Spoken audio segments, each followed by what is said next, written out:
Assalamualaikum warahmatullahi wabarakatuh. Hai teman-teman, perkenalkan nama saya Inul Ahmad. Saya mahasiswa aktif jurusan Varietas Lingkungan Poltekkes Kemenkes Gorontalo. Pada kesempatan ini, saya akan membahas tentang identifikasi jurnal yang berjudul Analisis Polutan Udara di Industri Galangan Kapal serta Pengaruhnya Terhadap Lingkungan Kerja. Nah, baiklah, pertama-tama, mengapa sih harus dilakukannya analisis polutan di industri kapal tersebut? Seperti yang kita ketahui bersama, bahwa industri kapal tersebut menghasilkan cemaran lingkungan. Nah, salah satu contoh cemaran lingkungan yaitu dilakukannya proses sandblasting. Kemudian ada polutan udara akibat asap dari proses pengelasan dan juga operasional peralatan handling yang berpotensi menghasilkan partikel dengan kandungan logam. Kemudian kita masuk pada metode penelitian. Penelitian ini dilaksanakan pada PT Kapuas Cahaya Bahari atau Kacaba, Kabupaten Kuburaya, Kalimantan Barat. Penelitian ini dilakukan pada bulan Juni hingga bulan Juli pada tahun 2021. Pengambilan sampel ini dilakukan dengan menggunakan metode crop sampling dengan mengambil 3 titik sampling. 3 titik sampling tersebut yaitu yang pertama, titik sampling 1 itu berada di daerah terbuka di depan kantor PT Kacaba tersebut.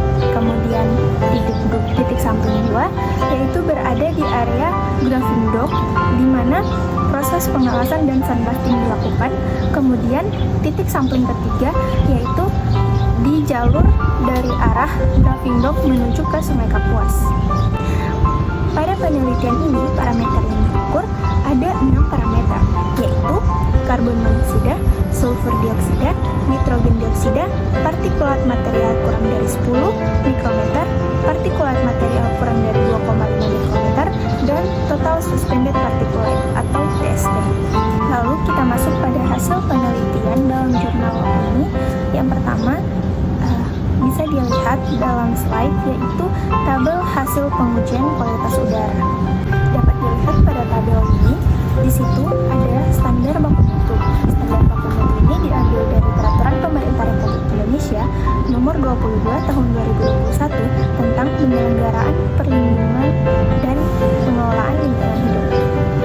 Berdasarkan hasil analisis tersebut, dapat dilihat bahwa titik sampling kedua memiliki beberapa parameter yang memiliki konsentrasi polutan udara paling tinggi, yaitu ada karbon monoksida, nitrogen dioksida, sulfur dioksida, partikulat material kurang dari 2,5 mikrometer, dan TSP atau total suspended particulate. Faktor yang menyebabkan tingginya konsentrasi polutan gas pada titik sampling 2 adalah keberadaan titik sampling 2 yang sangat dekat dengan zona kerja reparasi kapal, sedangkan pada titik sampling 1 masih terdapat pepohonan yang dapat berperan untuk menyaring udara di sekitarnya. Berdasarkan hasil pengujian kualitas udara dibandingkan dengan baku mutu udara ambien pada Peraturan Pemerintah Nomor 22 Tahun 2021, kualitas udara di PT Kacaba masih di bawah baku mutu udara ambien. Namun, ada perbedaan konsentrasi pada titik sampling 1, 2, dan 3 untuk semua parameter. Perbedaan konsentrasi ini dapat disebabkan oleh beberapa faktor seperti keberadaan titik sampling, aspek meteorologis, dan aktivitas pada titik sampling tersebut. Selanjutnya, kita masuk pada dampak yang ditimbulkan oleh polutan udara di PT Kacaba. Walaupun hasil analisis polutan udara masih di bawah dari standar baku mutu, tapi ada beberapa pekerja yang mengeluhkan tentang debu, pancaran cahaya, panas, dan bau dari proses pengelasan. Kemudian, selain di proses pengelasan, pembersihan badan kapal juga menimbulkan keluhan paparan debu terhadap mata para pekerja.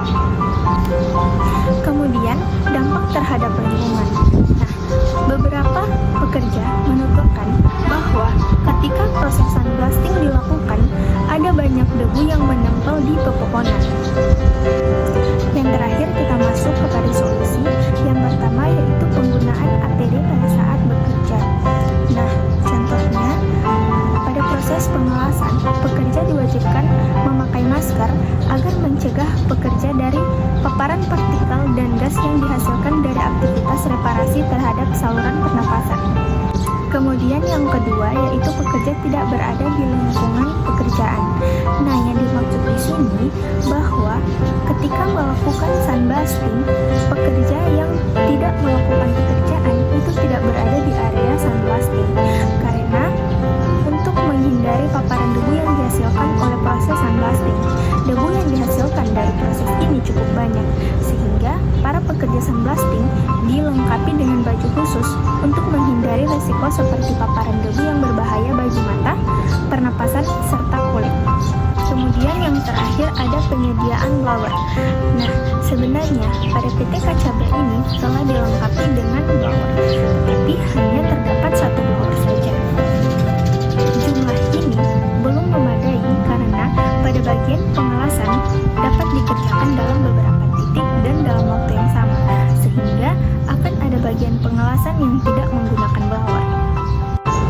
Berdasarkan materi kita hari ini, dapat diambil kesimpulan bahwa hasil dari pemeriksaan 3 titik sampling diperoleh 2 parameter yang memiliki polutan yang sangat tinggi, yaitu karbon monoksida dan total suspended particulate atau TSP pada titik 2. Berdasarkan peraturan pemerintah nomor 22 tahun 2021, hasil ini masih di bawah dari standar baku mutu ambien. Menurut peneliti sendiri, konsentrasi pada penelitian ini masih memenuhi standar baku mutu karena pada saat melakukan penelitian, PT Kacaba tersebut tidak melakukan proses sandblasting.